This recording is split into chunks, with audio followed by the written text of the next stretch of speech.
Hi லக்கிட்டீஸ், இன்னைக்கு நம்ம டேயோட எஃப்எஃபான my rocked husband episode 95 தான் பார்க்க போகிறோம்.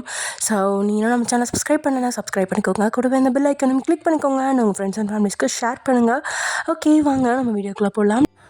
லாஸ்ட் எதிர முடிச்சிருந்தோம் அப்படின்னா, வினிஷாவை லவ் பண்ணுற நீ எதுக்கு என்ன சைட் அடிக்கிற, எதுக்கு என்ன ப்ரொடெக்ட் பண்ணுற, எனக்காக எதுக்கு உலகத்தையே எதிர்த்து நிற்கிற, இதுக்கு பேர் என்ன ஆரி அப்படின்னு கேட்குறா தியா. அந்த கேள்வி ஆரியோட இதயத்தை சலனப்படுத்தினதில் கார் தடுமாறி கல்லை மோதுறதுக்கு போக ஜஸ்ட் மிஸ்ஸில் பிரேக் பிடிச்சி நிறுத்திட்டான். மினிஷா விஷயத்தில் பட்டுன்னு பதில் சொன்னவன் தியா விஷயத்தில் பதில் சொல்ல தடுமாறுறான். உண்மையில் இந்த உறவுக்கு என்ன பேர் கொடுக்கறது அப்படின்னு அவனுக்கே தெரியல. நட்பு அப்படின்னு சொல்கிறதா, பாசம் அப்படின்னு சொல்கிறதா, இல்லை அவன் மனசோட உணர்வுகளை சொல்கிறதா அப்படின்னு தெரியாமல் இருந்தவன். I don't know, but I don't want to give any name to this relationship. உன்னை எனக்கு பிடிக்கும், அதுவும் அளவுக்கு அதிகமாக அப்படின்னு சொல்கிறான். Good answer, but I am not satisfied அப்படின்னு சொல்கிறா வெளியே பார்த்தபடியே. எப்படி உனக்கு தெரியும் அப்படின்னு கேட்குறான் ஆரி சந்தேகமாக. ஏன்னா தியாவுக்கு எந்த இடத்துலையுமே சந்தேகமாக வரக்கூடாது அப்படிங்கிறதுக்காக தான் அவன் முன்னாடி தன்னுடைய எமோஷ்னலை முடிஞ்ச அளவுக்கு கட்டுப்பாட்டில் வச்சுருந்தான். மற்றவங்களுக்கு வேணும்னா ஆரி அவளுக்கு அதிக சலுகை காட்டுற மாதிரி தெரிஞ்சிருக்கலாம். ஆனால் தியாவுக்கு அப்படி ஒன்று தோணுனதே கிடையாது. அந்த அளவுக்கு தான் இருந்தது ஆரியோட அக்கறை. தியா பதில் சொல்லாமல் அமைதியாக இருக்கா. உனக்கு எப்படி தெரியும், ஜிமின் சொன்னானா அப்படின்னு கேட்கும்போதே தலையை இல்லை அப்படின்னு அசிச்சவ. எனக்கே தெரியும், ஒரு பையன் என்னை எப்படி பார்க்குறான், எப்படி ட்ரீட் பண்ணுறான்னு நல்லா வாட்ச் பண்ணுறவ தான் நான். ஆஃபீஸில் எல்லா பொண்ணுங்கக்கிட்டேயும் கோவப்படுற நீ, நான் கோவப்படுறத பார்த்துட்டு அமைதியாக இருக்க. நான் தந்த நெயில் பாலிஷாக மயூரி உடைச்சான்னு அவன் மண்டை அடித்து உடைச்ச. ஜிமின் எப்பெல்லாம் என் கையை விடுறானோ அப்பெல்லாம் என் கையை பிடிக்காம எனக்கு ஆறுதலாக பக்கத்தில் வந்து நின்ன. அப்போவே எனக்கு புரிஞ்சு போச்சு, இதெல்லாம் ஜஸ்ட் ஒரு அஃபெக்ஷன்னு நான் சொல்ல மாட்டேன். அது ஒவ்வொருத்தரோட விருப்பம். உன்னோட எமோஷன்ஸ் உன் கண்ட்ரோலில் இருக்கிற வரைக்கும் உனக்கு பிரச்சனை கிடையாது, எனக்கும் பிரச்சனை கிடையாது. நீ என்னை எப்படி வேணால் நினச்சிக்கோ, ஆனால் எனக்கு என்றைக்குமே நீ ரித்திக் மாதிரி ஒரு நல்ல ஃப்ரெண்டு. யார் என்ன பிடிச்சிருக்குன்னு சொன்னாலும் அவங்களுக்கெல்லாம் பல்ல காட்டிட்டு ரொமான்ஸ் பண்ண வேண்டிய அவசியம் எனக்கு இல்லை. நான் ரொமான்ஸ் பண்ண வேண்டியவன் ஒரே ஒருத்தன் தான், ஆனால் அவன் தான் எனக்கு ரெஸ்பான்சிபிலிட்டியாக இல்லை அப்படின்ற தியாவோட வார்த்தை ஜிமினை தான் அவள் எதிர்பார்க்குறாளோ அப்படின்னு புரிய வைக்குது. ஆறுதலுக்கு கூட தன்னை அவள் எதிர்பார்க்கல அப்படின்னு மனசில் ஒரு சின்ன ஏமாற்றம் இருந்தாலும் தன்னுடைய உணர்ச்சிகளை அவள் தப்பாக நினைக்காம கொச்சப்படுத்தாமலும் நட்பாக ஏற்றுக்கிட்டது அவனுக்கு சந்தோஷமாக தான் இருக்குது. அதோட தியாவோட வாழ்க்கையில் என்றைக்குமே அவனோட இடம் என்ன அப்படிங்கிறதையும் அவனுக்கு அப்பப்போ தியாவோட வார்த்தையை புரிய வைக்க அதுக்கு மேலே யோசிக்கல. கார் மிதமான வேகத்தில் போயிட்டுருக்க தியா சொன்ன அந்த இடத்துலையே அவளை இறக்கி விட்டுட்டு கிளம்பிட்டான் ஆரி. ஏதோ ஒரு வகையில் தனிமையும் அவனை வாட்டி வதைக்குது. 10 வருஷமாக அவன் தனக்குன்னு யாருமே வேணாம் அப்படின்னு இருந்தபோது கூட அவனுக்கு அந்த தனிமை பிடிச்சிருந்துச்சு. ஆனால் என்னைக்கு தியாவை பார்த்தானோ அன்னையிலேருந்து அவனுக்கு தனிமை கூட பிடிக்காம போகுது. உணர்வுகள் எல்லை மீறாம தனிமை ஆக்கிரமிக்காம இருக்கிறதுக்காகவே தனக்கானவளை வெகு விரைவிலே கரம் பிடிக்கணும் அப்படிங்கிற யோசனையில தான் ஆரியோட கார் அவன் வீட்டு காம்பவுண்ட்குள்ள நுழையுது. அதே சமயம் இங்க ஃப்ரெண்ட்ஸ் கூட ஜிமின் சாப்பிட்டுட்டு இருக்கா. என்ன நண்பா, இவ்வளோ சாப்பாடு வாங்கி தந்திருக்க, அதுவும் இந்த ராத்திரி நேரத்தில்? வழக்கமாக இந்த நேரத்தில் கிளப்புக்கு தானே அழைச்சிட்டு போவ, இப்போ என்ன புதுசாக இருக்கு? பொண்டாட்டி குடிக்கக்கூடாதுன்னு சத்தியம் ஏதாவது வாங்கிட்டாலோ அப்படின்னு சீன்றான் பார்த்திபன். டேய் போதும் நிப்பாட்டுங்கடா, எப்போ பார்த்தாலும் தியா பேரை சொல்லியே கலாய்க்கிறீங்க, உங்களுக்கு வேற யாருமே கிடைக்கலையாடா அப்படின்னு ஜிமின் சொல்லவும், ஏன் கிடைக்கல, அதான் மயூரி இருக்காளே, நல்ல வேலையா நீ அவளை கட்டல, ஜாக்கி சான் தங்கச்சி மாதிரி ஏரில் பறந்து பறந்து அடிக்கிறாடா. அவகிட்ட நீ அடி வாங்கினதை விட அதிகமாக நாங்கள் 3 பேரும் தாண்டா அடி வாங்கியிருக்கோம். நாங்கள் தாண்டா உண்மையான ஃப்ரெண்ட்ஸு, சாரி தியாகிகள் அப்படின்னு 6 மாதத்துக்கு முன்னாடி மயூரியோட கையில் அடி வாங்கி கிழிஞ்சு தையல் போட்ட நெத்தியை வர்ணபடியே சொல்கிறான் ராஜீவ். டே மச்சான், உனக்கு அது வெளிக்காயம்டா, எனக்கெல்லாம் உள்காயம். பேண்ட்டு சட்டைன்னு மொத்தமாக கழட்டி தாண்டா காட்டணும். பொண்ணா அவ ராட்சசி மாதிரி அடிக்கிறாடா. அவளுக்கு என் பொண்டாட்டி மஞ்சு எவ்வளவோ பரவாயில்ல போல இருக்கு. என் பொண்டாட்டிக்கு கோவம் வந்தா மிஞ்சி மிஞ்சி போனால் பூரிக்கடை எடுத்து தலையில் அடிப்பா, அவ்வளோதான். ஆனால் அந்த மயூரி சொல்லக்கூடாத இடத்துலலாம் முதிச்சிட்டாடா அப்படின்னு இன்னொரு பக்கம் புலம்புறான் ஆரவ். தன் நண்பர்களோட புலம்புல பார்த்தா மயூரிக்கிட்ட இருந்து குறைவாக அடி வாங்கினது நாம மட்டும்தானோ அப்படின்னு தோணுது ஜிமினுக்கு. இதனால வாய் விட்டு சிரிச்சு ஜிமின், டே மச்சான், இந்த உலகத்திலேயே சொந்த பந்தங்களை விட ஃப்ரெண்ட்ஸ் தாண்டா பெஸ்ட்டு. எனக்கு ஆறுதலாகவும் இருக்கீங்க, எனக்காக அடியும் வாங்குறீங்க. இப்படியே நாம் ஒத்துமையாக இருந்து என் தாத்தா சாவுக்கு டப்பாங்குத்து டான்ஸ் ஆடணும்பா, இதுதான் என் கடைசி ஆசை அப்படின்னு லெக் பீஸை கடிச்சபடியே சொல்கிறான் ஜிமின். இப்படியே சொல்லிக்கிட்டு தான் இருக்க, ஒரு நாளும் உன் தாத்தா சாகிற மாதிரி இல்லை, டான்ஸ் ஆடுற மாதிரியும் இல்லை, கிழமை படுத்து கிடந்தாலும் ஸ்ட்ராங் ஃபவுண்டேஷன் தான். அப்படின்னு கையில் இருந்த ஸ்ட்ராவை காலியாக தீர்ந்து போன ஜூஸ் பாட்டிலில் போட்டு உரியிறான் ஆரவ். டே மச்சான், ஜூஸ் வேணா கேட்டு தொலை, வாங்கி தரேன். அதை விட்டுட்டு இப்படி சத்தமாக உறிஞ்சு மானத்தை வாங்காத. ஜூஸ் ஏன் இப்படி உரியிறேன்னா உன் பொண்டாட்டியோட தண்ணியா எப்படி உரிவ அப்படின்னு பார்த்திபன் ஆரவை கிண்டல் பண்ண. டே மச்சான், அவன் தண்ணியை கிணத்துல சரியாக ஊத்துறானா இல்லையானே தெரிலடா. கல்யாணமாகி 3 வருஷம் ஆகுது, அந்த பொண்ணு கன்சீவான மாதிரியே இல்லை அப்படின்னு ஜிமினும் டபுள் மீனிங்கை தொடங்க. அப்புறம் ஃப்ரெண்ட்ஸ் எல்லாமே மாறி மாறி பேச தொடங்கின வார்த்தையில் ரெஸ்டாரண்ட்டில் இருந்த ஒரு சிலரோட பார்வை அவங்க பக்கம்தான் போயிட்டு வருது. என்ன பேசுகிறாங்க அப்படின்னு லெஜெண்ட்ரியான ஆட்களுக்கு மட்டும்தான் புரிஞ்சிருக்கும். மற்ற ஆட்களுக்கெலாம் இந்த 4 பேரும் என்ன புரியாத மாதிரியே பேசுகிறாங்க அப்படின்ற மாதிரி தான் பார்க்க. அதை கண்டுக்காம வாய் விட்டு சிரித்து பேசிகிட்டு இருந்த நண்பர்களோட சிரிப்பு சட்டுன்னு அடங்கி போயிடுச்சு. என்னடா சிரிக்கிறத நிறுத்திட்டீங்க அப்படின்னு புரியாத பார்வை ஜிமின் ஃப்ரெண்ட்ஸை பார்க்க. அவங்களும் ஜிமினுக்கு பின்னாடி கண் அசைக்க காட்டுறாங்க. யாரு அப்படின்னு திரும்பி பார்த்தா முறைச்ச பார்வையை நின்றுட்டு இருக்கா தியா. அவள் பார்வையில் ஜிமினோட ஃப்ரெண்ட்ஸ் நடுக்கங்கிட்டாலும் ஜிமின் கூலா, ஏய் தியா, நீனும் வீட்டுக்கு போகலையா? ஆறுக்கிட்ட உன்னை ட்ராப் பண்ண சொல்லிட்டு தானே வந்தேன். சரி, வந்தது வந்துட்ட, உட்காரு, நம்ம சேர்ந்து சாப்பிடலாம் அப்படின்னு சொல்கிறான் அவன். என்ன கடுப்பில் இருந்தாலும் என்னவோ சட்டுன்னு டேபிளில் ஓங்கி ஒரு மிதிச்சிட்டா. டேபிள் சரிஞ்சு அதுலேருந்து சாப்பாடு மொத்தமாக கீழே கொட்ட 4 பேரும் அதிர்ந்து போய் எழுந்து நிற்க. சுற்றி இருக்கிறவங்களோட பார்வை பக்கம்தான் நிற்கிது. தியா, என்ன பண்ணுற? எவ்வளோ கோவம் இருந்தாலும் அதை சாப்பாட்டில் காட்டக்கூடாது, ஃபுட்டை வேஸ்ட் பண்ணக்கூடாதுன்னு உனக்கு தெரியாதா அப்படின்னு ஜிமின் சொல்ல. என்னது, ஃபுட்டை வேஸ்ட் பண்ணக்கூடாதா? 4 பேர் சாப்பிட்றதுக்கு 40 பேர் சாப்பிட்ற அளவுக்கு வாங்கி வச்சுட்டு மச்சத்தை அப்படியே கொட்டிட்டு போயிடுவேன். நீ ஃபுட் வேஸ்ட் பண்ணுறதை பற்றி பேசுறியா என்கிட்ட? எனக்கு ஒரு முக்கியமான இடத்துக்கு போகணும், 2 பேரும் சேர்ந்து போகலான்னு சொன்னால் என்னை விட்டுட்டு இங்கே வந்து உன் ஃப்ரெண்ட்ஸ் கூட அரட்டை அடிக்கிறது மட்டும் இல்லாமல் ஆறுக்கிட்ட உன்னை ட்ராப் பண்ண சொன்னேன்னு சொல்கிறியா? அவன் என்னை ட்ராப் பிக்கப் பண்ணணும்னா நீ எதுக்கு என்னை கட்டிக்கிட்ட? அவனையே கட்டிக்க சொல்ல வேண்டியதானே? பொறுப்பும் கிடையாது, சொல் பேச்சு கேட்குற அளவுக்கு புத்தியும் கிடையாது. உன்னை கட்டிக்கிட்டதுக்கு என் புத்தியை செருப்பால அடிக்கணும் அப்படின்னு கத்தினவா கையில் இருந்த வாட்டர் பாட்டில் திறந்து அவன் முகத்திலே தண்ணியை ஊற்றிட்டு கோமா கிளம்பிட்டா. ரெஸ்டாரண்ட்டில் கொஞ்சம் பேர் இருந்தாலுமே எல்லாரும் முன்னாடியும் அவமானமாக போயிடுச்சு. அந்த மாதிரி உணர்ந்த ஜிமின் முகம் வாடி போகுது. டே மச்சான், சிஸ்டர் கோமா போகிறாங்க, பின்னாடி போய் சமாதானப்படுத்துடா அப்படின்னு பார்த்திபன் சொல்லும்போதே கண்டுக்காம முகத்தை தொடச்சிக்கிட்டு சேரில் உட்காரான் ஜிமின். கீழே தட்டோடு சரிஞ்சுக்கிற சாப்பாடு எடுத்து பொறுமையாக சாப்பிட ஆரம்பிக்கிறான். கோமா ரெஸ்டாரண்ட்டை விட்டு வெளியே போயிட்டு இருந்த தியாவோட பார்வை தூரத்தில் உட்காந்துட்டு இருக்க ஒருத்தன் தான் நோட்டம் எடுத்து. அவன் வேற யாரும் இல்லை, ஃபினிஷாவோட 2வது குழந்தை. தியாவோட செயல்லாம் ஆச்சரியமாக பார்க்க, சூப்பர், நல்ல கண்ணா நல்லாவே பார்க்குறான், அடுத்த டார்கெட்டை நீ தண்டாமானே அப்படின்னு உள்ளுக்குள்ள நினச்சிக்கிட்டவ கோமா அங்கேருந்து வெளியே போயிட்டு ஆட்டோவில் கிளம்பி போயிட்டா. ஜிமினி எப்படியும் ரெஸ்டாரண்ட்லேருந்து வெளியே வந்ததுக்கு அப்புறம் தான் அவன்கிட்ட கோவப்படணும் அப்படின்னு நினச்சேன் தியா. ஆனால் எப்போ ஜினோவோட காரை பார்த்துட்டாலோ அப்பயே ரெஸ்டாரண்ட்டில் நுழையணும், கோவமாக இருக்கிற மாதிரி காட்டிக்க வேணும் அப்படின்னு மட்டும் நினச்சி உள்ளே போனால் அங்கே ஜிமின் வாய் விட்டு ஃப்ரெண்ட்ஸ் கூட அரட்டை அடிச்சிட்ருக்கான். அதுலேயும் தமிழ் அக்கறை இல்லாமல் ஆரி கூட போகிறபடி அவன் பொறுப்பு இல்லாமல் பேசுகிறதெல்லாம் அவளால் தாங்கிக்கவே முடியாததால தான் இப்படி கோவத்தில் குப்பிடிச்சு வந்திருக்கா. கோவத்தில் கையை முறுக்கிக்கிட்டு இருந்த தியாவை பார்த்து ஆட்டோ டிரைவரும், என்ன மேடம், புருஷன்ட்ட சண்டை போட்டுட்டு வந்துட்டீங்களா அப்படின்னு கேட்டு முடிக்கிறதுக்குள்ள ஆட்டோவில் ஓங்கி மிதிக்கிறான். ஒழுங்கா வண்டி எடு, அதை விட்டுட்டு வேண்டாத வேலை காட்டினா நடக்கிறதே வேற. எவனோ ஒருத்தன் கழுத்தில் தாலி கட்டிட்டானா என் புருஷன் ஆகிட மாட்டான், கொஞ்சம் கூட ரெஸ்பான்சிபிலிட்டியே இல்லை. இன்னொரு தடவை அவன் பின்னாடி என் பாலா போன மனசு போச்சுன்னா அதை கூட அறுத்தெறிஞ்சிடுவேன் அப்படின்னு ஆட்டோ டிரைவருக்கு மட்டும் இல்லை தனக்கு தானே கட்டுப்பட போட்டுக்கிட்டு தான் இருக்கா.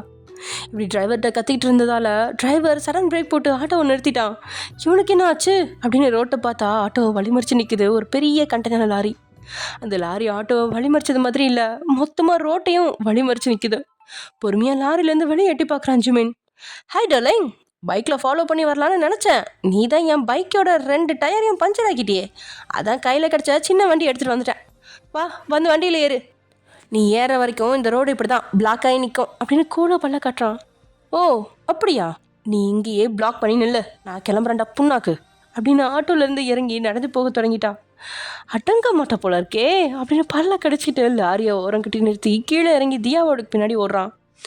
பி கூல் தியா, நான் பண்ணது தப்பு தான், ஐம் ரெடி சாரி, விட்டுத்தானே அப்படின்னு அவன் கையை பிடிச்சி நிறுத்துறான். முறைச்ச பார்வையா ஜிமினை பார்த்தவா, கையை விடு இல்லைனா நடக்கிறதே வேற அப்படின்னு கடுப்பாய் சொல்ல. ஓகே அப்படின்னு சொன்னவன் கையை விட்டுட்டான். அதுவே ஏதோ வகையில் தியாவுக்கு ஏமாற்றமாக போயிடுச்சு. பிடிச்ச கையை விடமாட்டான் அப்படின்னு எதிர்பார்த்தா அந்த எதிர்பார்ப்பு தான் ஜிமின் கிட்ட நடக்காதே அப்படிங்கிற மாதிரி இருக்கு. கையை கட்டிக்கிட்டு பாட்டுக்கு நடக்கவும் போட்டிருந்த ஓவர் கோட்டை கழட்டி அவள் தோளில் போட்டு விடுறான்.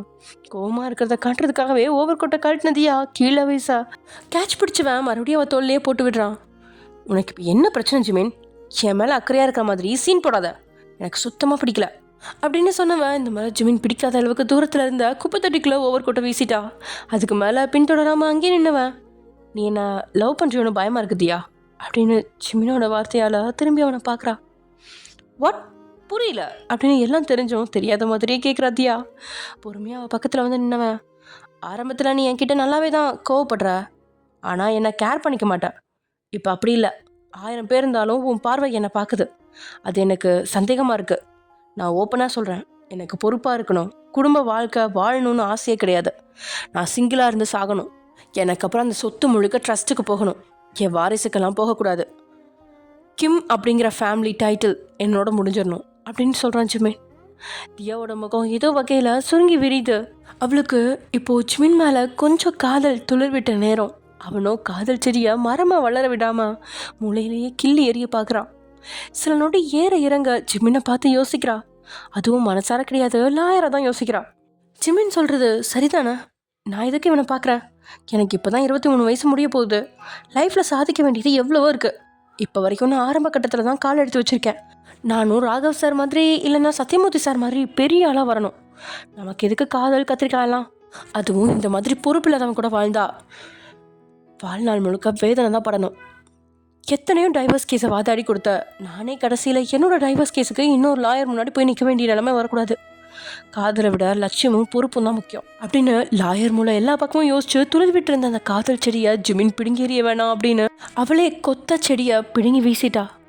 ஜிமினை பார்த்து நக்கலாக சிரிச்சவ, டேய் நாசமாக போனவனே, நீ ஏன் வேலை வெட்டி இல்லாமல் இருக்கா? உன்ன மாதிரி ஒருத்தன் கூட குடும்பம் நடத்த நான் என்ன சொங்கி நினைச்சேடா மங்கி. பாம்பேயில் எனக்கு ஒரு பொண்ணு இருக்கா, ஜெயிலில் இருக்க வருன்ற பிஸ்னஸ் மேனை நான் டேட் பண்ணுற விஷயம் உனக்கு தெரியும் தானே? அப்படி இருக்கிறப்ப உனக்கு ஏன் இப்படியெல்லாம் சந்தேகம் வருது? அதோட ஜஸ்ட் சிம்பிள், உன்னை விட எல்லா வகையிலையும் ஆரி பெட்டராக இருக்கான். அவனை எல்லாம் சூஸ் பண்ணாமல் உன்னை போய் சூஸ் பண்ணுவேனா? நீ கடைசி வரை என் ஃப்ரெண்டாக இருக்கதாண்டா லாய்க்கு, தேவையில்லாமல் மூளை போட்டு குழப்பிக்காத அப்படின்னு டேமேஜ் செஞ்சிட்ட தியா. அவள் தன்னோட பக்கம் சரியும் போது வேணாம் அப்படின்னு சொன்ன ஜிமினோட மனசு இப்போ அவள் தன்னை வேணாம் அப்படின்னு சொல்லும்போது நொந்து நூடுல்ஸ் ஆயிடுச்சு. விளையாடாத தியா, வருணை நீ ஏமாத்த தான் டேட் பண்ணுற மாதிரி நடித்த. வருணோட பொண்ணை நீ பார்த்துப்பேன்னு வருணுக்கு ப்ராமிஸ் பண்ண. அதனால தான் அந்த பிள்ளையை பார்த்துக்கிற. எல்லாத்தையும் உன்னோட சுயநலத்துக்காக பண்ணிவிட்டு சீரியஸாக பண்ண மாதிரி பேசாத அப்படின்னு ஜிமின் சொல்ல நினப்பு தான் பொழப்ப கெடுக்குது. மிஸ்டர் ஜிமின், நீ என்ன தான் என் ஃப்ரெண்டாக இருந்தாலும் என் பர்சனல் லைஃப்பில் தலையிடாத. ஃபைனலாக நான் உங்ககிட்ட ஒரே ஒரு விஷயம் கேட்குறேன்.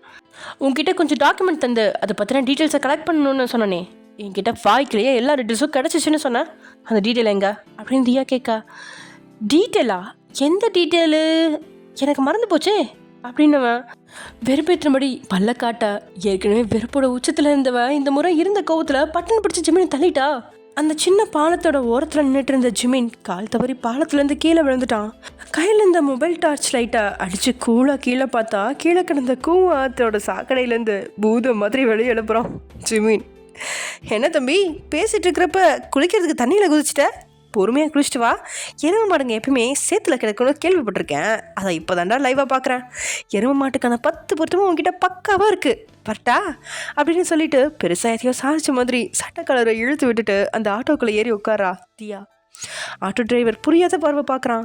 அசால்ட்டாக அவனை பிடிச்சி தள்ளிவிட்டு குற்ற உணர்ச்சியே இல்லாமல் வந்திருக்காளே அப்படின்னு பார்க்க, என்ன உங்களையும் தூக்கி வெளியே தள்ளணுமா அப்படின்னு அவன் கேட்கும்போதே அமைதியாக ஆட்டோ டிரைவர் ஆட்டோவை ஸ்டார்ட் பண்ணி கிளம்ப சட்டுன்னு ஆட்டோக்குள்ளே சேத்துல விழுந்த முதல்வன் அர்ஜுன் மாதிரி ஏறான் ஜிமின். என்ன டார்லிங் விட்டுட்டு போகிற? ஒரு பழமொழி இருக்குது தெரியுமா, ஒரு கிணத்தை காட்டினா மரக்கணத்தை காட்டணும்னு. நான் அந்த பழமொழியெல்லாம் ஃபாலோ பண்ண மாட்டேன். இன்னும் செய்தாரே ஒருத்தல் அவர்னால் நன்மையும் செய்து விடல் அப்படிங்கிற பழமொழி தான் ஃபாலோ பண்ணுவேன் அப்படின்னு ஜிமின் சொல்ல, நான் தாங்க முடியாமல் மூக்கு மூடிக்கிட்டு இருந்த தியாவும் அதிர்ச்சியா, வேணாம் ஜிமின் பக்கத்தில் வராத அப்படின்னு சொல்லிட்டு இருக்கும்போதே தியாவை கட்டி பிடிச்சிட்டான்.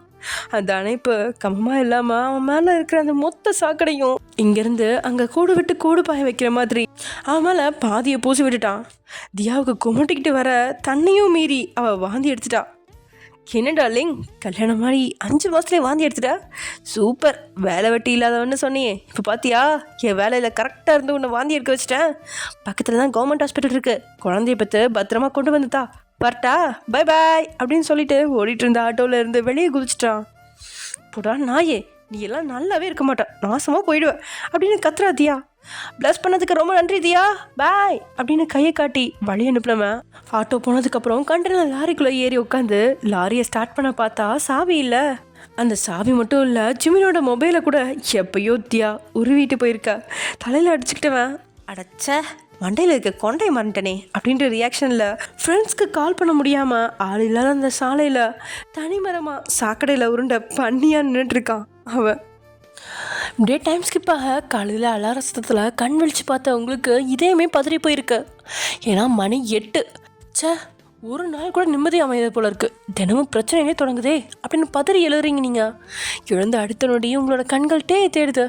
நல்ல வேலையாக வாங்க இல்லாமல் போக பாத்ரூம்குள்ளே ஓடின நீங்கள் 15 நிமிஷத்தில் குளிச்சு தயாராகி சேலையும் கட்டிக்கிட்டு மின்னல் வேகத்தில் சமையல் ரூம்குள்ளே ஓடுறீங்க. அங்கே கண்ணம்மாவும் லக்ஷ்மியும் பொறுமையாக கதை பேசினபடியே சமைச்சிட்ருக்கா. அத்தை மன்னிச்சிடுங்க, கிளாக்கில் எப்படி டைம் போச்சுன்னே தெரில, அசந்து தூங்கிட்டேன் அப்படின்னு பதட்டத்தோட சொல்லிக்கிட்டு காய்கறிகளை கையில் எடுக்கும்போதே கூட எப்படிங்கிற கண்ணம்மா. என்னம்மா ஒயன், பைத்தியம் பிடிச்சி போச்சா? எதுக்கு இப்போ காய்கறி கொடியே இருக்கிற? சமைக்க வேண்டியது எல்லாமே சமைச்சாச்சு. இப்போ முன்னைய மாதிரி 10 ஐட்டம் சமைக்க வேண்டாம், ஏதாவது 2 சமைச்சா போதும். பிரேக்ஃபாஸ்ட் சமைச்சு முடிஞ்சிச்சு, மதிய சமையலுக்கான வேலையை தொடங்கிட்டோம். அது முடிஞ்சதும் எல்லாரும் சேர்ந்து உட்காந்து துணி தைக்கலாம் அப்படின்னு சொல்கிற கண்ணம்மா. இந்த வீட்டுக்கு வந்த நாள்லேருந்து சமையலுக்கே பாதி நேரத்தை செலவிடுறதுனால குறைவாக சமைக்க சொன்னது உங்களுக்கு ஞாபகத்திலே இல்லை. மூச்சை இழுத்து விட்டு நீங்கள் சரி அப்படின்னா நான் போய் துணியை ஊற போட்டுட்டு வரேன், அதுக்கு முன்னாடி என் புருஷன் சாப்பிட வந்துட்டாருனா என்னை கூப்பிடுங்க அப்படின்னு நீங்கள் சொல்ல. என்ன ஒயன் விளையாடுறியா? உன் புருஷன் வேலைக்கு கிளம்பி போய் ரொம்ப நேரம் ஆச்சு. ஆஃபீஸில் ஆடிட்டிங் நடந்துட்டுருக்கு. இந்த வாரம் உன் புருஷன் ரொம்ப பிஸி. காலையில் சாப்பாடு மட்டும் இல்லை, மதிய சாப்பாடும் வேண்டான்னு சொல்லிட்டான் அப்படின்னு கண்ணம்மா மகிழ்ச்சியாக சொல்லியிருந்தாலும் உங்களுக்கு என்னமோ மாதிரி தான் இருக்குது. ஒருவேளை நேற்று சண்டையில் ரோசப்பட்டு சாப்பிடாம இருக்கானா அப்படின்னு நீங்கள் வேறு விதமாக யோசிக்கிறீங்க. ஏன்னா நைட்டு உங்களை தூக்கிக்கிட்டு பெட்டில் படுக்க வச்சுது, உங்களோட காது மடலில் முகத்தை புதைச்சது, பேசின வார்த்தை அப்படின்னு எதுவுமே உங்களுக்கு தெரியல. உங்களுக்கு கடைசியாக பால்கனியில் தூங்கினேன், பெட்ரூமில் கண் வடித்தேன் அப்படிங்கிறது மட்டும்தான் ஞாபகத்தில் இருக்குது. இதனால் முகம் கொஞ்சம் தோண்டு போகவும் மருமகளோட கணத்தை கிள்னவ. என்னடி பண்ண என் மகனா இப்படி மாறி போயிட்டான், என்னால் சுத்தமாக நம்பவே முடியல அப்படின்னு லக்ஷ்மி சொல்லும்போது சந்தோஷப்பட வேண்டிய இடத்துல பயமாக இருக்குது உங்களுக்கு. ஒரு வேளை உன்னால தான் சாப்பிடாம இருக்கான் அப்படின்னு சொல்ல வர்றாளா அப்படின்னு புரியாத பார்வையில் நீங்கள் நிற்கும் போதே அழுத்தமான காலடி சத்தம் 3 பேரோட பார்வையையும் வாசல் பக்கம் திருப்புது. உங்களோட கண்கள் கொஞ்சம் எதிர்பார்ப்போட பார்க்குது வந்துட்டானோ அப்படின்னு. ஆனால் ஏமாற்றத்துக்கு இடமா அங்கே வர்றா மயூரி. ஒயன் மேடம், உங்களுக்கு உடம்பு முடியலையாமே, சார் ஹாஸ்பிட்டலுக்கு அழைச்சிட்டு போக சொன்னார், சீக்கிரமாக ரெடி ஆகுங்க, ஹாஸ்பிட்டலுக்கு போயிட்டு வரலாம் அப்படின்னு பேசிகிட்டு இருந்த மயூரியோட காதை பிடிச்சி திருகிறா லக்ஷ்மி. என்னையும் மேடம்னு சொல்கிற, ஒயனையும் மேடம்னு சொல்கிற, முறை சொல்லி கூப்பிடவே மாட்டியாடி? அவள் உனக்கு அக்கா முறை வரும். உனக்கு அண்ணா கிடையாது, அத்தான். நான் உன்னோட அத்தை அப்படின்னு லக்ஷ்மி சொல்ல. ஐயோ, ஏன் எப்போ பார்த்தாலும் அம்மாவும் பையனும் என் காதையே பஞ்சர் ஆக்குறீங்க? நீங்கள் அக்கான்னு முறை சொல்லி கூப்பிட சொல்கிறீங்க, அது சாருக்கு தெரிஞ்சா பிரச்சனை. சீக்கிரமாக ரெடி ஆகுங்க ஒயன் அப்படின்னு காதில் அழுத்தி தைச்சபடியே சொல்கிறா. அம்மாடி ஒயன், உனக்கு உடம்பு முடியலையாம்மா, அதான் லேட்டாக இருந்துச்சியா அப்படின்னு லக்ஷ்மி அக்கறையாக கேட்கா. செய்யலாம் முந்தானிய கையில் சுற்றுறபடியே என்ன உங்களுக்கு ஒன்றுமே புரியல. குத்துக்களை தானே நிற்கிறீங்க, அப்புறம் எப்படி உடம்பு முடியல அப்படின்னு யோசிச்சவளுக்கு நேற்று படிக்கிறதுக்காக தயங்கி தலைவலி அப்படின்னு கிட்ட சொன்னது ஞாபகத்துக்கு வருது. ஐயோ கடவுளே, ஊருக்கு போய் சொன்னதுக்கு ஹாஸ்பிட்டலுக்கு போகணுமா? சரியான குடும்பக்கார புருஷன் தான் எனக்கு கிடச்சிருக்காரு அப்படின்னு புலம்பிக்கிட்ட. ஆமாத்தா, நேற்றுக்கு தலைவலியாக இருந்துச்சு, இப்போ நான் நல்லா இருக்கேன், ஹாஸ்பிட்டல்லாம் வேண்டாமே அப்படின்னு நீங்கள் சொல்ல. ஸ்டாப் பையன், நீங்கள் நல்லா இருந்தாலும் நல்லா இல்லைன்னாலும் உங்களை கண்டிப்பாக ஹாஸ்பிட்டலுக்கு அழைச்சிட்டு போகணும்னு சார் சொல்லிட்டாரு. சின்ன குழந்தை மாதிரி அடம் பிடிக்காமல் தயாராகுங்க அப்படின்னு சொல்கிற மயூரி. ஹாஸ்பிட்டலுக்கு போனால் ஊசி போடுவாங்களே அப்படிங்கிற பயம் இருக்கா? நீங்கள் வெளியில் உருட்டிகிட்டு இருக்கும்போதே கண்ணம்மா மெதுவாக உங்கள் பக்கம் வந்து, ஜாலியாக கிளம்பு, பக்கத்தில் நகைக்கடை திறப்பு விழாக்கு நடிகை கீர்த்தி சுரேஷ் வராங்களாமா, போய் பார்த்து நீயாவது என்ஜாய் பண்ணு அப்படின்னு சொல்கிற கண்ணம்மா. என்னதான் கண்ணம்மா உங்ககிட்ட ரகசியமாக சொன்னாலும் ஹாஸ்பிட்டல் தாண்டி எங்கேயுமே அழைச்சிட்டு போக முடியாது, சார் அதுக்கு பெர்மிஷன் தரமாட்டார் அப்படின்னு விட ஸ்ட்ரிக்டாக இருக்கா மயூரி. ஆட இவ ஒருத்தி அப்படி தான் சொல்லுவா, நீ தைரியமாக கிளம்புவோயன் அப்படின்னு கண்ணம்மா உத்வேகாலிக்கா. நீங்களும் புடவை மாற்றிட்டு சிம்பிளாக தயாராகி மயூரியோட கையை கவுத்தபடியே, அத்தை அக்கா போயிட்டு வரேன், வர்றப்ப தையல் மிஷினுக்கு தேவையான மெட்டீரியல்ஸ்லாம் வாங்கிடுவேன் அப்படின்னு கையை அசிச்சபடியே கிளம்புன. நீங்கள் ஹாலில் இருக்க அந்த 3 idiotsயும் கவனிக்காமே போயிட்டீங்க. நீங்கள் போகிறதையே அருவருப்பாக பார்த்த ரகுநாதன். பார்த்தீங்களாண்ணா, சமையல் கட்டில் கிடக்க வேண்டியவ காலையில் எஜமானி மாதிரி கிளம்பி போகிறா. நேற்று ராத்திரி கொஞ்சம் நேரம் கூட தூக்க வரல. போயும் என்கிட்ட படுக்க வந்தவகிட்டையும் வீட்டில் வேலை செய்கிற வேலைக்காரிக்கிட்டையும் மன்னிப்பு கேட்டதை நினச்சாலே அசிங்கமாக இருக்குது. இப்படியே போனால் அப்பாவையும் லக்ஷ்மியும் அழைச்சிட்டு பழைய வீட்டுக்கே போயிடலான்னு இருக்கேன் அப்படின்னு சொல்கிறான் கடுப்பா. ரகுநாதனோட வார்த்தையில் எச்சிலை கூட்டி விடுங்கிறான் சுனில். ஜிமினை பொறுப்பில்லாதானா மாற்றி ராஜா மாதிரி வாழணும், தன்னுடைய மகனை தினமும் எல்லாருமே போட்டுறணும் அப்படின்னு நினச்சிட்டார தானே. மொத்த குடும்பத்துக்கிட்டையும் பேசி மனசை மாற்றி இந்த பெரிய வீட்டுக்கு அழைச்சிட்டு வந்தான் சுனில். இப்போது அவங்கள ரகுநாதன் அழைச்சிட்டு போயிடுவேன் அப்படின்னு சொன்னதும் சுனிலுக்கு பக்குன்னு இருந்துருச்சு. ரகுநாதா, என்ன பேசுகிற? உன் பையன் பொறுப்பு இல்லாமல் குடும்ப மரத்தை வாங்கிட்டு இருக்கான். என் பையன் கொஞ்சமாக கோவப்பட்டதுக்கு உனக்கு ரோஷம் வருதா? மொத்த பிஸ்னஸையும் தூணா எடுத்து நடத்துறதுனால தான் மாதத்துக்கு நம்ம பிஸ்னஸ் 5% இன்க்ரிமெண்ட்டில் போயிட்டுருக்கு அப்படின்னு சுனில் தொடங்கும் போதே, பிஸ்னஸில் இன்க்ரிமெண்ட் கிடைக்குது, ஆனால் பொண்ணுங்க முன்னாடி மான காற்றுல பறக்குது. எத்தனை காலத்துக்கு இதே சொல்லிட்டு இருக்க போகிற சுனில் அப்படின்னு சொல்கிறான் பாலகிருஷ்ணா. வாயடிச்சு போன சுனில் அப்படியே நிற்கும்போது ரகுநாதனும் பாலகிருஷ்ணனும் சாப்பிட்றதுக்காக கிளம்பிட்டாங்க. டேயோட செயலால் எல்லாரோட முன்னாடியும் அதிகாரத்தை இழந்துதான் உணர்ந்த சுனிலோட பார்வை காரில் ஏறிட்டு இருக்க உங்களை பார்க்குது. கொக்கு சேலை கட்டிட்டு நிற்கிற மாதிரி அழகு சிற்பமாக இருக்கீங்க. உங்களை கல்யாணம் பண்ணிக்க போகிறதா டே சொல்லும்போது கிராமத்து பொண்ணு, படிப்பறிவு இல்லாதவ, எதிர்த்து பேசுகிற அளவுக்கு தைரியம் இல்லாதவ அப்படின்னு நினச்சான். மகனை சந்தோஷப்படுத்தி வாரிசை பெற்று கொடுத்துட்டு வேலைக்காரியாக அடங்கி கிடப்பா, தன்னுடைய மகன் ராஜாவாக இருப்பான் அப்படின்னு பார்த்தா ராஜாவுக்கு நிகரான ராணியாக மாற பார்க்குறாளே அப்படின்னு முறைக்கிறான் அவன். அமைதியானவ தான், டேக்கு சரியா இருப்பா அப்படின்னு அவன் முடிவு செஞ்சது தான் அவனோட அழிவோட தொடக்கமா இருக்கு. ஒருவேளை தியா மாதிரி நீங்களும் எதிர்த்து பேசுறவளா இருந்திருந்தா நிச்சயம் டேயும் நீங்களும் எப்பயோ பிரிஞ்சிருப்பீங்க. ஆனா அமைதியா பேசுறீங்க, செல்ல அராஜகம் செய்றீங்க, டேயோட செயல்களை பொறுத்து போகிறீங்க அப்படிங்கறதால தான் நங்கூரமா டேயோட மனசுல ஏறி உட்காந்துட்டீங்க நீங்க. அப்படி உட்கார்ந்தாலும் சுனில் 29 வருஷமா கற்றுக் கொடுத்த அந்த விஷயம் டேயோட மூளையிலேருந்து கலையாது அப்படின்னு சுனில் நினச்சிருக்கா. அதை கலைச்சி காட்டுவேன் அப்படின்னு வீம்பா எல்லாத்தையும் அவன் இதயத்துலேருந்து சாதிச்சிட்டு இருக்கீங்க நீங்கள் அப்படின்னு உங்களை அப்படியே கொடூரமாக முறைக்கிறான். போடி போ, உன் காட்டில் இப்போதைக்கு அதிர்ஷ்ட மழை பெய்யுதுன்னு நினச்சிக்கோ. நீ என் மகனை வச்சு சாதிக்கிற, உன் தங்கச்சி நான் மறைக்க நினைக்கிறத எல்லாமே தோண்டி எடுத்து சாதிக்க பார்க்குறான். எவ்வளோ காலம் உங்கள் வண்டி ஓடுதுன்னு நானும் பார்க்குறேன். நீ ஏதாவது தப்பு பண்ணாமலா போயிடுவ? அந்த நேரத்தில் என் பையனையே உனக்கு எதிராக திருப்பி விடுறானா இல்லையான்னு பாரு அப்படின்னு நினச்சிக்கிட்டு சாப்பிட்றதுக்காக உள்ளே போகிறான். உள்ளே ரகுநாதனும் பாலகிருஷ்ணாவும் அவங்கவுங்களுக்கு தேவையான சாப்பாட்டை அவங்களே எடுத்து சாப்பிட அதை பார்க்கும்போது அவனுக்கு கோவமாக தான் இருக்குது. பொண்ணுங்க பரிமாற அதை குறை சொல்லி பழக்கப்பட்ட சுனிலுக்கு பொண்ணுங்க இன்றைக்கி அந்த பக்கமே வராமல் இருக்கிறது வன்மமாக இருக்குது. இதனால் சாப்பிடாம ஆஃபீஸ்க்கு கிளம்பிட்டான் சுனில். அதே சமயம் எங்கே கான்ஃபரன்ஸ் மீட்டிங் நடக்கிற ரூமில் தன் கையை முறுக்கி உடைக்கிற அளவுக்கு உட்காந்துருக்கான்ட்டே. அவனுக்கு முன்னாடி தான் ஏகப்பட்ட அரசு அதிகாரிகள் இருக்கா. எப்படி சார், வருஷம் உங்கள் கம்பெனியோட க்ரோத் மட்டும் அதிகமாகிட்டே போகுது, எந்த ஃபீல்டுமே நீங்கள் நஷ்டப்படவே இல்லை. ஆனால் நீங்கள் எந்த கம்பெனியை பகச்சிக்கிறீங்களோ அந்த கம்பெனி ஒரே மாதத்தில் இழுத்து மூடுற நிலைமைக்கு வருது. அது கூட பரவாயில்ல, அக்கௌண்ட்ஸில் எப்படி உங்களுக்கு இவ்வளோ பணம் ஏறுது? நீங்கள் கணக்கு காட்டுறதை விட 2 மடங்கு அதிக பணம் உங்ககிட்ட இருக்கே அப்படின்னு குடஞ்சி எடுக்கிறாங்க கேள்வியால். முகம் கோபத்தில் சிவந்திருக்கு டேக்கு. 5 வருஷத்துக்கு ஒரு முறை இந்த ஆடிட்டிங் நடக்கிறதெல்லாம் சகஜம்தான். போன முறை மாதிரி பணத்துக்கு அடங்குறவங்க வருவாங்க, 10 கட்டு பணத்தை தூக்கி வீசிட்டு அசால்ட்டாக இருக்கலாம் அப்படின்னு பார்த்தா பணத்தை வாங்காமல் கேள்வியெல்லாம் உயிரை குடையிறாங்களே அப்படின்னு உட்காந்து இந்த டேயை விட பக்கத்தில் இருந்த மேனேஜருக்கு தான் அவரோட மூளை யாரோ ஜூஸ் போட்டு பிழையிற மாதிரி இருக்கு. ஏன்னா டே வாயை மூடிட்டு அமைதியாக இருப்பான், பதிலெல்லாம் சொல்ல வேண்டியது மேனேஜர் தானே அப்படிங்கிறதுனால கண்வெளிகள் தள்ள உட்காந்துருக்கான். பாஸ், நிலைமையை சமாளிக்க முடியல பாஸ், எப்படி எல்லா டீட்டெயில்ஸும் கரெக்டாக வச்சுருக்காங்கன்னு தெரியல, யாராவது ஒரு பவர்ஃபுல்லான ஆளுக்கு ஃபோன் பண்ணி இவங்களை திருப்பி அனுப்ப சொல்லுங்கள் பாஸ் அப்படின்னு மேனேஜர் கதற. அதெல்லாம் தேவையில்லை, ஜிமினை வர சொல்லு, எல்லாத்தையும் அவன் சமாளிப்பான் அப்படின்னு டேயோட வார்த்தையால் மேனேஜரோட முகத்தில் ஒரு பிரகாசம் உதிக்குது. வெளியே வேணும்னா பொறுப்பில்லாதவனாக இருக்கலாம், ஆனால் டேக்கும் மேனேஜருக்கும் தானே தெரியும் அவன் காரியத்தில் கண்ணானவன் அப்படிங்கிறதுனால மேனேஜர் சரின்னு சம்மதிச்சுட்டு டேக்கு ஃபோன் பண்ணுறதுக்காக மொபைல் எடுத்து ஃபோன் பண்ண டே அங்கேருந்து வெளியே வரான். வெளியே அவனோட முக்கியமான செக்யூரிட்டி தாமோதரன் நிற்க. ஆடிட்டிங்னு அராஜகம் பண்ணுறவங்களை யாரோ தாராளம் பணத்தை போட்டு அனுப்பி வச்ச மாதிரி இருக்கு, அது யாருன்னு கண்டுபிடிங்க அப்படின்னு சொல்லிட்டு தன்னுடைய கேபினை நோக்கி நடக்கிறான். அது யாரோ இல்லை, நான் தான் அப்படின்ற குரலில் டேயும் தாமோதரனும் திரும்பி பார்த்தா பிஸ்னஸ் சாம்ராஜ்யத்தோட புதிய அவதாரமான பிஸ்னஸ் உமன் ஸ்ரீமதி நிற்கிறா. 26 வயசு தான் ஆயிருக்கு அவளுக்கு.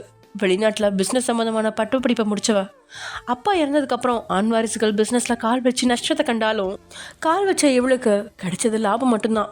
அந்த அளவுக்கு திறமசாலி. ஆண்களை மாதிரி பொண்ணுங்களாலும் பிஸ்னஸில் சாதிக்க முடியும், பணம் சம்பாதிக்க முடியும் அப்படிங்கிற ஆணவம் கொண்டவ. இதனாலேயும் என்னவோ ஆண்களை தன் காலை கீழே வச்சு மிதிக்கணும் அப்படின்னு ஆசைப்படுறவ. அவளை பார்த்ததுமே முகத்தில் ஒரு இறுக்கம் தோணுது டேக்கு. அந்த இறுக்கமே தனக்கு கிடைச்ச வெற்றியை நினச்சி கண்ணில் இருந்த கூலர்ஸை தலைக்கு மேலே உயர்த்தி வைக்கிறான். என்ன மிஸ்டர் டே, வெளிநாட்டுக்கு போனோன்னா திரும்பி வருவேன்னு எதிர்பார்க்கல தானே அப்படின்னு ஸ்ரீநிதி நக்கலாக கேட்கா. உன்னை எதிர்பார்க்க நீ என்ன என் பொண்டாட்டியா, போடி வெளியா அப்படின்னு முகத்துக்கு நிறைவே அசிங்கப்படுத்திட்டு கேபின் கதவை பட்டுன்னு அடித்து மூடினபடியே உள்ள நுழையிறான்.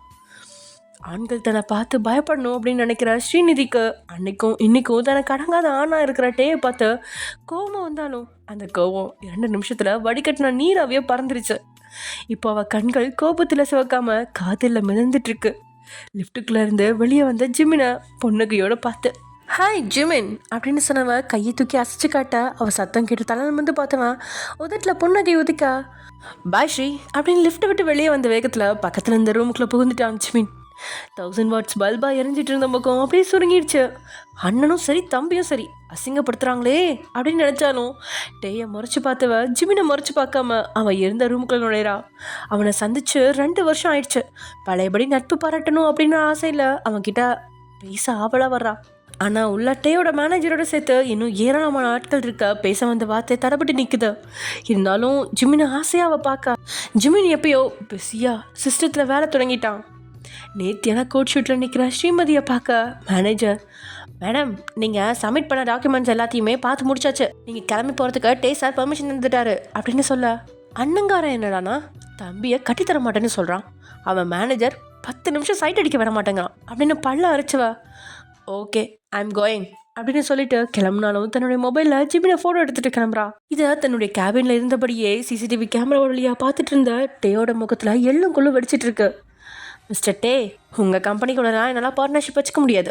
அப்படி நான் கண்டிப்பாக வச்சுக்கணும்னு ஆசைப்பட்டா என்னை உங்கள் வீட்டு மருமகளாக ஏற்றுக்கோங்க அப்படின்னு 2 வருஷத்துக்கு முன்னாடி டேயோட இக்கடான சூழ்நிலையில் தெரிஞ்சு டீலிங் பேசுகிறா ஸ்ரீமதி. அப்போது பிஸ்னஸில் ஒரு சின்ன நஷ்டம். இதனால் அவனுக்கு ஒரு சில பார்ட்னர்ஸ் தேவைப்பட்டாங்க. அதுவும் ஏமாற்றம் கொடுக்காத நல்ல பார்ட்னர்ஸ் தேவைப்பட்டதால ஸ்ரீமதியை நாடினா. அப்போது பெரிய பிஸ்னஸ் உமன்லாம் இல்லை, இருந்தாலும் கர்வம் நல்லாவே இருந்துச்சு. அதே நேரத்தில் யாரையுமே அவ்வளோ சீக்கிரம் ஏமாற்ற மாட்டா அப்படிங்கிறதுனால தான் அவளை தன்னுடைய பார்ட்னராக சேர்த்துக்க நினச்சான். ஆனால் அவள் சொன்னதை கேட்டு புருவம் இடங்க முறைக்கிறான். வாட், உன்னை நான் கல்யாணம் பண்ணிக்கணுமா அப்படின்னு அவன் கத்துன சத்தம் ஆஃபீஸே அதிர வைக்குது. அதை கேட்டு நக்கலாக சிரிச்சுவ உங்களை மாதிரி சிறுமுஞ்சி யார் கல்யாணம் பண்ணிப்பா, I don't like you, I need my cute bunny friend அப்படின்னு சொல்கிறாவ. டேயோட முகத்தில் இருந்த அந்த இறுக்கம் குறைஞ்சு உதட்டில் புன்னகை மலருது. டேயோட புன்னகையை பார்த்த ஸ்ரீமதி ஒரு நொடி மயங்கிட்டா. அண்ணன் தம்பி 2 பேருமே புன்னகையிலே எல்லாத்தையும் மயக்கிற அளவுக்கு ஹேண்ட்ஸம் இல்லையா? ஆனால் அந்த மயக்கத்தோட தாக்கம் டேயோட பக்கத்தில் பெருசாக இல்லை. அவளோட மனசை அப்போது ஜிமின் தான் ஆக்கிரமிச்சிருக்கான்.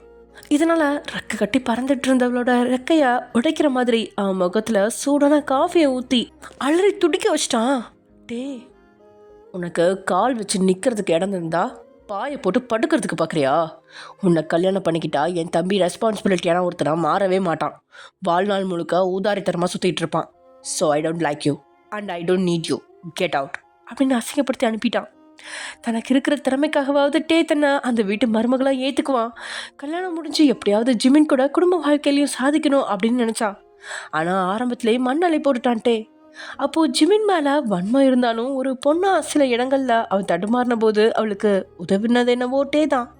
அவன் செஞ்ச உதவியால் தான் இன்னைக்கு டேக்கு நிற்கிற லாபம் சம்பாதிக்கிற பிஸ்னஸ் உமனா வளர்ந்துருக்கா. அதோட இந்தியாவில் பிஸ்னஸ் செய்யாமல் வெளிநாட்டிலேயே 2 வருஷம் தங்கி இருந்து பிஸ்னஸில் கோடி கட்டி பறந்துட்டு இப்போ தன்னுடைய அண்ணன்களால் அப்பாவோட பிஸ்னஸை ஒழுங்காக நடத்த முடியாமல் விலகினதால தான் அதை எடுத்து நடத்தி தான் அப்பாவோட பெயரை நிலநாட்டுறதுக்காக இந்தியாவுக்கு திரும்பி வந்திருக்கா ஸ்ரீமதி. அது ஏனோ அவள் யாரையுமே ஏமாற்றுறத நல்லவளா பிஸ்னஸில் இருந்தாலும் டேக்கு அவளை சுத்தமாக பிடிக்கல. அவளை மாதிரி நிறைய பிஸ்னஸ் உமன்களை பார்த்துருக்கான். அவங்கள வெறுக்கிறானா அப்படின்னு கேட்டால் நிச்சயம் கிடையாது. ஆனால் இவன் மேலே பிஸ்னஸ் தாண்டி எதுலேயுமே நல்ல அபிப்பிராயம் வந்ததே கிடையாது. இதனால் டே ஸ்ரீமதியை ஒரு பக்கம் வெறுக்கிறான் அப்படின்னா ஜிமின் தான் தலையில் பொறுப்பு வரக்கூடாது அப்படிங்கிறதுக்காகவே அவனை சுற்றி போட்டிருக்கிற வட்டத்துக்குள்ளே எந்த பொண்ணுமே கால் வைக்காத அளவுக்கு பார்த்துக்கிறான் அப்படின்னு ஸ்ரீமதியை தன்னை விட்டு தள்ளி வச்சுருக்கான். அதே சமயம் இங்கே ஹாஸ்பிட்டலுக்கு வந்ததுக்காக நல்லா தூங்கணும், ஸ்ட்ரெஸ்ஸாக இருக்கக்கூடாது, அப்போ தான் தலைவலி வராது. உன் புருஷன்தான் உன்னோட தலைவலியாக இருக்கான்னா கொஞ்சம் நாளைக்கு உன் பாட்டி வீட்டில் போய் இரு அப்படின்னு சொல்கிறா துர்கா. பாட்டி வீடா அப்படின்னு யோசிச்சாலும் கணவனை விட்டு விலைக்கு போக மனசு ஒத்துக்கவே இல்லை அப்படின்னு மாத்திரையை வாங்கிட்டு வெளியே வரீங்க. பொறுமையாக மயூரி கூட காரில் ஏறி உட்காந்து நீங்கள் டாக்டர் நல்ல டாக்டர் தான், ஆனால் ஹாஸ்பிட்டல் பெருசாக இருக்குது, இங்கெல்லாம் நிறைய பணம் கட்ட வேண்டியிருக்கும், அதனால் இங்கெல்லாம் இனிமேல் வர வேணாம், சின்ன கிளினிக்கு கூட்டிகிட்டு போங்க அப்படின்னு சொல்கிறீங்க. விரிஞ்ச கிடந்த அந்த ஹாஸ்பிட்டலை பார்த்தபடியே ஹாஸ்பிட்டலையும் உங்களையும் மாறி மாறி பார்க்குறா மயூரி. இவ்வளோ பெரிய ஹாஸ்பிட்டலோட பாதி ஓனரே நீங்கள் தான். இந்த ஹாஸ்பிட்டல் டேயோட ஹாஸ்பிட்டல், ஆனால் நீங்கள் கஞ்சதனமாக இருக்கீங்களே அப்படின்ற பார்வையை பார்த்துட்டு அங்கேருந்து கிளம்புறா மயூரி. கார் நேராக வீட்டை நோக்கி கிளம்ப கண்ணை தள்ளி உதுட்ட பிதக்கி அப்பப்போ மயூரியை பார்க்குறீங்க நீங்கள்.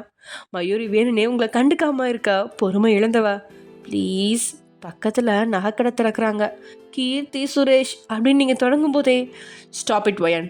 ஹாஸ்பிட்டல் தவிர உங்களை எங்கேயுமே அழைச்சிட்டு போகக்கூடாதுன்னு டேஸை ஸ்ட்ரிக்டாக சொல்லிட்டாரு அப்படின்னு காரோட ஸ்பீடை அதிகமாக்குறா. உங்களோட முகம் அப்படியே தொங்கி போன மங்கியாக மாறிடுச்சு. உங்களோட முகம் தொங்கி போனதில் மயூரிக்கும் கஷ்டமாக தான் இருக்குது. ஆனால் என்ன செய்யறது, ஏன் வாழ்க்கையில் கிடைச்ச பொக்கிஷமான கிளியை கூண்டுக்குள்ளே பத்திரமா வச்சு பாதுகாக்க நினைக்கிறான். அந்த கிளி பறந்து போயிட்டாலோ இல்லை ஆபத்து சந்திச்சாலோ அதுக்கு பாதுகாப்பாக வந்த மயில் குட்டியோட ரெக்கையை கிழிச்சு எடுத்துருவான் அப்படின்ற பயத்தில் இருக்கா மயூரி. போகிற வழியில் கார் பெரிய சிக்னல் நின்றுட்டுருக்கா. ரொம்ப நேரமாக ரெண்டு பேரும் பேசிக்காமல் இருந்தாலும் ஐ கப்பைஸ் அப்படின்னு சொல்கிறீங்க வெண்பக்கல் தெரியும்படி. மயூரும் எட்டி பார்த்தா அங்கே சின்ன தள்ளு வண்டி கடையில் கப்பைஸ் ஒருத்தன் வித்துட்ருக்க. நோ நோ நோ, அதுக்கெல்லாம் வாய்ப்பே கிடையாது. உங்களுக்கு ஹெல்த் அண்ட் ஹைஜீன் பற்றி தெரியுமா? டேஸ்டாக சாப்பிட்ற ஒவ்வொரு சாப்பாட்லேயுமே எவ்வளோ கலோரிஸ் விட்டமின்ஸ் இருக்குங்கிறது. அதனால தான் அவர் ஃபிட்டாக நீட்டாக இருக்கார். அது மாதிரி தான் நீங்களும் இருக்கணும் அப்படின்னு மயூரி பேசிகிட்டு இருக்கா. உங்களோட காது கேட்காது அப்படிங்கிற மாதிரி நீங்கள் பாட்டுக்கு காரோட கதவு திறந்து இறங்கி போயிட்டீங்க. ஒயன் அப்படின்னு பல்ல அழைச்சிக்கிட்டு காரை ஓரம் கட்டிவிட்டு இறங்கி வந்த மயூரி உங்களோட கையை பிடிச்சி தடுத்து, என்ன டென்ஷன் எடுத்தாமல் ஒழுங்காக வண்டியில் ஏறி உட்காருங்க வயன் அப்படின்னு கத்த. உங்களுக்கு இப்போ என்ன பிரச்சனை? என் புருஷன் தான் என்னை சுதந்திரமாக இருக்க விட மாட்டேங்கிறாருன்னா நீங்களும் ஏன் அப்படியே பண்ணுறீங்க? என் பாட்டி நான் என்ன கேட்டாலும் வாங்கி தருவோம் தெரியுமா, ஆனால் நீங்கள் ஒரு கப் ஐஸ் கூட வாங்கி தர மாட்டேங்கிறீங்க. உங்கள் கூட ஃப்ரெண்டாக இருக்கணும், ஒரு நாளாவது உங்கள் கூட ஜாலியாக ஊர் சுற்றணும்னு ஆசைப்பட்டேன். நீங்கள் என் புருஷனை விட மிச்சமாக இருக்கீங்க மயூரி அப்படின்னு சொன்னால் உங்களோட கண்களில் கண்ணீர் எட்டி பார்க்க உங்களோட வார்த்தையில் மயூரிக்கு 3 வருஷத்துக்கு முன்னாடி இருந்த மயூரியோட ஞாபகம் வந்துருச்சு. பிடிச்சதை சாப்பிடுவா, ஜாலியாக சுற்றி திரிவா, யார் பேச்சையும் கேட்க மாட்டா. ஆனால் சென்னைக்கு வந்ததுக்கப்புறம் மொத்தமாக நிலைமையே மாறிடுச்சு. யார்கிட்டையும் மனசு விட்டு பேசுறதும் இல்லை, பழகிறதும் இல்லை, ஒழுங்காக சாப்பிட்றதும் இல்லை. ஏதோ பிறந்துட்டேன் அதுக்காக வாழ்கிறேன் அப்படிங்கிற மாதிரி அவள் வாழ்க்கை நகர உங்களை இமைக்காமல் பார்த்தவ சட்டுன்னு மொபைல் எடுத்து டேக்கு ஃபோன் பண்ணுறா. சார், பையன் மேடம் ஷாப்பிங் போகணும்னு ஆசைப்பட்றாங்க, ஷாப்பிங்க்கு அழைச்சிட்டு போகட்டுமா அப்படின்னு கேட்குறாவ. டென்ஷனில் உட்காந்துட்டேயும் தான் முன்னாடி 10 பேர் நின்று கேள்வி கேட்டுட்டு இருக்கிறதுனால ஓகே ஓகே, பட் அவளை பத்திரமா பார்த்துக்கோ. மதியானத்துக்கு முன்னாடி அவளை வீட்டில் கொண்டு போய் விட்டுறணும். ஆஃப்டர்நூன் வேலை செய்யாமல் அவகிட்ட ரெஸ்ட் எடுக்க சொல்லிவிடு. ஃபைனலி ஒய்யனை பத்திரமா பார்த்துக்கோ அப்படின்னு அழுத்தமாக சொல்லிவிட்டு காலை கட் பண்ணிட்டான். டேயோட வார்த்தையால் மயூரி புன்னகைக்கா. நீங்களும் அப்பாடா சென்டிமெண்ட் டைலாக்கை கேட்டு ஏமாந்துட்டா. ஜாலியாக சுற்றி திரி கைப்புள்ள அப்படின்னு அவள் கையை பிடிக்கிறா. அப்புறம் என்ன சொல்லவா வேணும்? 2 பேருமே கப் ஐஸ், குச்சி ஐஸ் அப்படின்னு ஒருத்தடலாம் ஐஸ்கிரீம் சொட்டுற அளவுக்கு பப்ளிக் பிளேஸில் ஐஸ்கிரீமை ருசிக்கிறீங்க. அதோட நிறுத்தாமல் ரோட்டோர கடைகளில் ஏறி இறங்கி ஷாப்பிங்கை தொடங்குறீங்க. பார்க்குறது எல்லாமே விலை குறைவாக இருக்கிறதுனால ஒரு பை நிறைய 2 பேருமே எதுக்கு வாங்கணும் அப்படின்னு தெரியாமலே ஏகப்பட்ட பொருளை வாங்கி குவிச்சிட்டிங்க. பெரிய ஷாப்பிங் மாலில் ஷாப்பிங் போகிறத விட ரோட்டோர கடை தான் உங்களுக்கு பிடிச்சிருக்கு. மயூரிக்கு ஒட்டையோட பின்னாடி பாடி கடை ஓடுறத விட ஒவ்வொரு கடையாக வெயில் பொருட்படுத்தாமல் ஏறி இறங்குறது பிடிச்சிருக்கு. பல நாளைக்கு அப்புறம் மயூரிக்கும் அவளும் ஒரு பொண்ணு அப்படிங்கிற உணர்வு இன்னைக்கு ஷாப்பிங் செய்யும்போது தான் தோணுச்சு. கடைசியாக ஷாப்பிங் முடிச்சு ரோட்டு கடையில் பிரியாணியை ருசிச்சபடி உட்காந்துட்டாங்க 2 பேருமே. மயூரி, பேசாமல் நான் என் புருஷனை டைவர்ஸ் பண்ணிவிட்டு உங்களை கல்யாணம் பண்ணிக்கிட்டுமா? ஏன் சொல்கிறேன்னா, இன்னைக்கு தான் நான் என் வாழ்க்கையிலேயே கொஞ்சம் ஃப்ரீயாக இருந்த மாதிரி ஃபீல் ஆகுது அப்படின்னு நீங்கள் திருப்தியாக சொல்ல. நல்ல ஐடியா தான், பட் நீங்கள் என்ன கல்யாணம் பண்ணுறதுக்கு முன்னாடி டே சார் என்னை போட்டு தள்ளிடுவார். பிகாஸ் டே சாருக்கு அவ்வளோ சீக்கிரம் ஒரு பொருளை பிடிக்காது. அதை மாரி அவருக்கு பிடிச்சா அது அவருக்கு மட்டும்தான் வேணும்னு நினைப்பார். இன்னொருத்தவங்களுக்கு விட்டு கொடுக்கவும் மாட்டார். டே சாரோட உயிரே நீங்கள் தான் வயான் அப்படின்னு மயூரி சொல்லும்போது உங்களுக்கு உள்ளுக்குள்ளே ரெக்க கட்டி பறக்க மாதிரி இருக்கு. மயூரி சீக்கிரமாக சாப்பிட்டு முடிச்சிட்ருக்கா.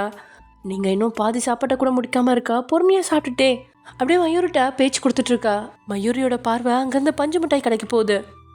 வயன், இங்கே இருங்க, நான் போய் பஞ்சு மிட்டாய் வாங்கிட்டு வரேன் அப்படின்னு மயூரி போகவும் எனக்கும் சேர்த்து வாங்கிட்டு வாங்க அப்படின்னு சொல்கிறீங்க. நீங்கள் வாங்கிட்டு வரதெல்லாம் இருக்கட்டும், முதல்ல பிரியாணியை சீக்கிரம் சாப்பிடுங்க.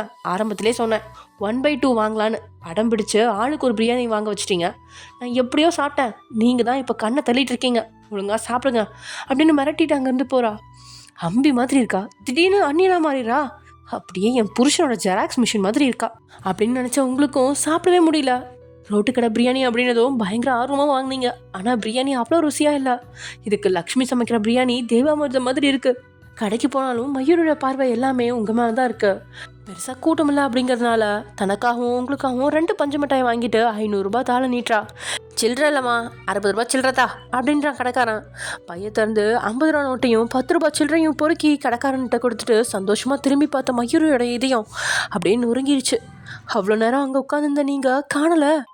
படபடுத்து போய் ஓடி வந்து பிரியாணி கடையோட கடைக்காரன்ட்ட, அண்ணா இங்கே ஒரு பொண்ணு என் பக்கத்தில் இருந்து சாப்பிட்டுட்டு இருந்தாலே, அவளை பார்த்தீங்களா அப்படின்னு கேட்க, இல்லையாம்மா, நானே எப்படி கூட்டத்தை சமாளிக்கிறதுன்னு தெரியாமல் இருக்கேன், இதில் எங்கே நான் அந்த பொண்ணை பார்க்க போகிறேன் அப்படின்னு கடைக்காரனும் சொல்ல, இவ்வளோ நேரம் அசால்ட்டாக சுற்றி தெரிஞ்ச மயூரிக்கு இப்போது இதய வழியே வர்ற மாதிரி இருக்குது. உங்களை எங்கே வேணாலும் அழைச்சிட்டு போ அப்படின்னு சொன்னாலும் உங்களை பத்திரமா பார்த்துக்க வேணும் அப்படின்னுட்டே உறுதியாக சொல்லியிருக்கான். ஒரு பஞ்சு மிட்டாய்க்கு ஆசைப்பட்டு உங்களை தொலைச்சினோ, நீங்கள் வேற கிணட்டு தவளை, வெளியுலகம் உங்களுக்கு தெரியாது அப்படின்னு நினைக்கும் போது இதையும் பதறுது மயூரிக்கு. ஐயோ, ஒயனா காணமா? அடியே ஒயன், எங்கடி போய் தொலைஞ்ச? போச்சு போச்சு, டே நிலமை இனிமே என்ன ஆகிறது? ஓகே ஃப்ரெண்ட்ஸ், இதோட இந்த எபிசோட முடிச்சுக்கலாம். நெக்ஸ்ட் எபிசோட என்ன நடக்க போகுது அப்படிங்கிறத நெக்ஸ்ட் எபிசோட பார்க்கலாம். ஓகே, பாய்.